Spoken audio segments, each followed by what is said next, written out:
el mito de las virtudes del castellano primitivo. Cuando digo mito, en realidad este tipo de ideas, esta idea está documentada, aunque aquí no lo voy a demostrar, pero lo puedo demostrar, también en el discurso de lingüistas prestigiosos de España. Bien. Lo que voy a hacer es ilustrar estos puntos con dos publicaciones, porque tampoco puedo referirme a muchas cosas. Voy a utilizar dos publicaciones y he seleccionado dos publicaciones. Una es de un arquitecto, Antonio Lamela, y es un libro que se llama Del idioma español y de su futuro. Ahí tienen la portada. Y otro es un libro de Irene Lozano, se llama Lenguas en guerra, publicado en Espasa en 2005. Me interesa, bueno, aparte de la portada, me interesa que vean las fotos, porque son dos generaciones distintas. Esto nos está indicando que este nacionalismo se va heredando de generación en generación, se va perpetuándose, se va transmitiendo. Y por eso he puesto las fotos, para que se vea que una persona, bueno, no sé, evidentemente son de edades distintas, esto se ve inmediatamente. Bien, si nos fijamos en el índice, el libro este de Lenguas en Guerra es un libro que obtuvo el premio Espasa de Ensayo en el año 2005. Hay que decir que ninguno de los dos es lingüista, pero me interesa que no sean lingüistas por una razón, porque estos mitos, que presuntamente tienen un fundamento lingüístico, digamos que están suficientemente expandidos fuera de la lingüística y de la filología como para ser asumidos por personas que no son especialistas en la materia. Hombre, Antonio Lamela es arquitecto. Yo, evidentemente, podría citar párrafos de su libro que son lingüísticamente incorrectos, pero no me interesa esto, porque él no es lingüista y no hay que exigirle tampoco que afine mucho en estas cuestiones, naturalmente, como no.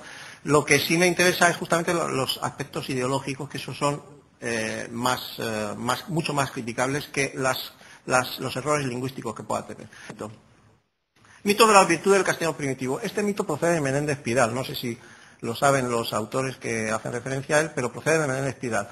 Según Menéndez Pidal, el castellano primitivo, el castellano antiguo, tenía unas propiedades que le iban a hacer una lengua más apta para expandirse como lengua de comunicación que todas las demás. Entonces, el castellano era una lengua más fácil de aprender, más regular, más accesible, por ejemplo. Bien, castellano, lengua de certeza e entendimiento. Fijémonos lo que dice Lozano. Visto con nuestros ojos de hoy, resulta difícil entender lo que significó ese temprano patrón, se refiere al castellano, que otorgó certezas a los hablantes. Pero resultó crucial en un momento en que alrededor de él, es decir, alrededor del castellano, muchas evoluciones de lenguas vulgares titubeaban. Es decir, los hablantes de aragonés titubeaban, los hablantes catalanes titubeaban y los castellanos eran ciertos Esto es un disparate, pero es que el problema es que esto lo dice Menéndez Pidal también, en una obra muy importante, Orígenes del Español, que es una obra fundamental en la filología española. Y yo he de reconocer que yo leí esa obra cuando era estudiante de filología y me lo creí. Me lo creí. Y ningún profesor de los míos me dijo, oiga usted, esto que dice, bueno, esto ya se sabe, esto es nacionalismo, no sé qué, porque muchos hablan del nacionalismo de Menéndez Pidal. Bueno, bien, pero a mí nadie me explicó esto. Han tenido que pasar muchos años para que me dé cuenta de esto. La verdad es que es terrible. Esto es terrible. Es horrible.